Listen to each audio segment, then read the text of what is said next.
أشرف الأنبياء والمرسلين وعلى آله وأصحابه أجمعين.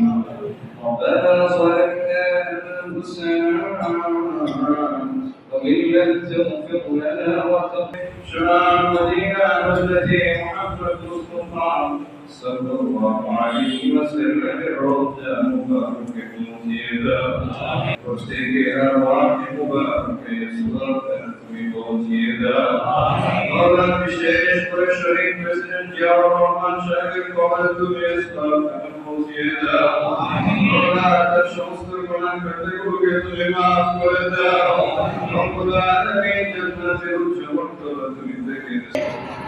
জাতীয়তাবাদী যুবদল জামালপুর জেলা শাখার বিপ্লবী সদস্য সচিব, জামালপুরের ছাত্র যুব সমাজের অহংকার, আমাদের প্রিয় অভিভাবক, আগামী দিনে জামালপুর দেওয়ার জন্য বিনীতভাবে অনুরোধ জানাচ্ছি।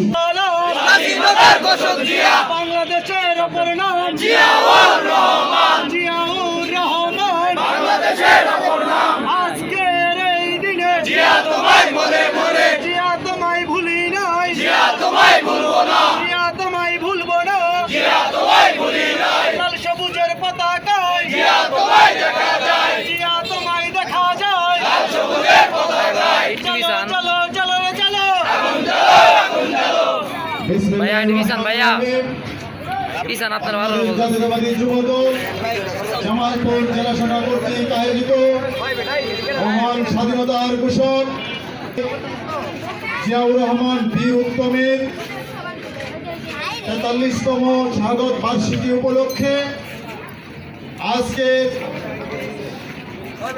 আলোচনা সভায় উপস্থিত রয়েছেন বাংলাদেশ জাতীয়তাবাদী যুবদল জামালপুর জেলা শাখার নেতৃবৃন্দ, বিভিন্ন ইউনিটের নেতৃবৃন্দ, সংগ্রামী ছাত্রীরা, আমার সকলকে জানাই আমার সালাম, আসসালামু আলাইকুম। সংগ্রামী নেতৃবৃন্দ, দীর্ঘক্ষণ বক্তব্য হয়েছে, আমি এখানে বেশি বক্তব্য দেব না।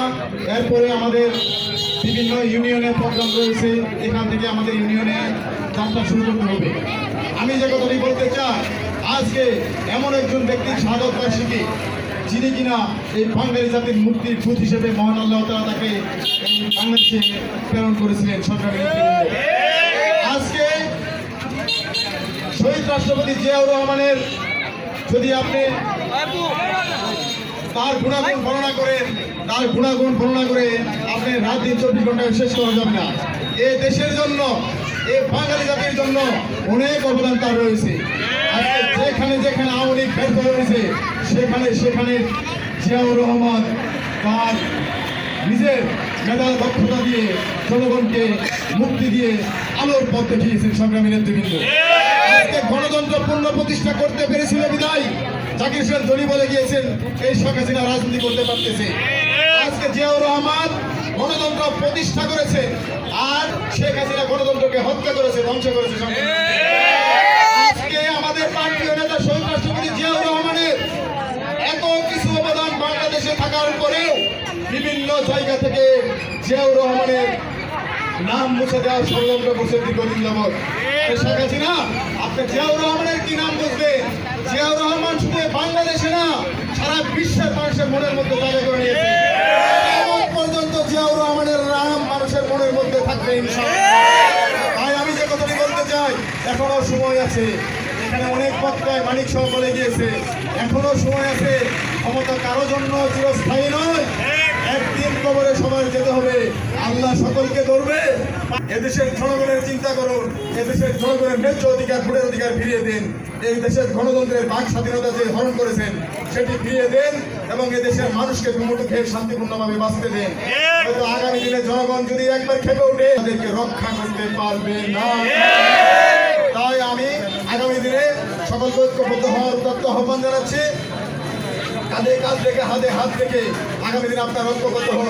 আমাদের আগামী দিনের রাষ্ট্রের নায়ক বিএনপি ভাইস চেয়ারম্যান ভারপ্রাপ্ত চেয়ারম্যান জনাব তারেক রহমান যে এই সরকার পতনের আন্দোলনের ডাক দিলে আমাদের আরেক প্রান্তীয় নেতা এই মুশফিকুর রহমান নির্দেশনায় আমরা জামালপুরের সাথে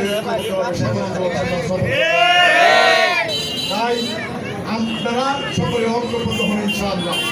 আগামী দিনে সকলের জন্য দোয়া করে গেলাম, আপনারা যেন এই ফ্যাসিবাদী সরকারের পতনের জন্য আপনারা সকলে রাজপথে অগ্রণী ভূমিকা পালন করতে পারেন। আগামী দিনে আল্লাহ তাআলা যেন আপনাদের সকলকে 5 ওয়াক্ত নামাজ পড়ার তৌফিক দান করেন এবং আপনাদের পরিবারের সকলকে যেন 5 ওয়াক্ত নামাজ পড়ার তৌফিক দান করেন এবং সেই সঙ্গে আপনাদের সকলকে সম্পদ চলার জন্য তৌফিক দান করেন এবং সকলকে যেন হালাল রিজিকের ব্যবস্থা মহান আল্লাহ তাআলা করে দেন। আমরা এখন আমাদের প্রান্তীয় নেতা শহীদ রাষ্ট্রপতি জিয়াউর রহমানের জন্য মন খুলে প্রাণ খুলে দোয়া করবো। আল্লাহ তাআলা যেন আমাদের প্রান্তীয় নেতাকে জান্নাতুল ফেরদৌস নসিব করেন। আমরা দোয়া করব দেশনেত্রী বেগম খালেদা জিয়া অসুস্থ এবং তিনি গৃহবন্দী অবস্থায় রয়েছেন এই ফ্যাসিবাদী সরকারের কারণে এবং আমাদের অনেক প্রান্তীয় নেতারা এখনো জেলখানায় রয়েছেন, তাদের জন্য দোয়া করবো, তাদেরকে যেন মহান আল্লাহ তাআলা মুক্তি দান করেন এবং আমরা দোয়া করব আগামী দিনে যেন এই দেশে জনগণের খেদমত করার দায়িত্ব নিতে পারেন আমাদের ভারপ্রাপ্ত চেয়ারম্যান জনাব তারেক রহমান যেন এই দেশে ফিরে আসতে পারে। আমি আপনাদের জন্য আবারও দোয়া করছি। আমি সর্বশেষ বলে আপনাদের আত্মীয় স্বজন সহ যারা রয়েছেন সকলকে এলাকার সমাজের সকলকে আমাদের দোয়া দেবেন ইনশাআল্লাহ। শহীদ জিয়াউর রহমান দেশনেত্রী বেগম খালেদা জিয়া জিন্দাবাদ, তারুণ্যের অহংকার তারেক রহমান জিন্দাবাদ, বাংলাদেশ জিন্দাবাদ। সকলকে ধন্যবাদ। আসসালামু আলাইকুম।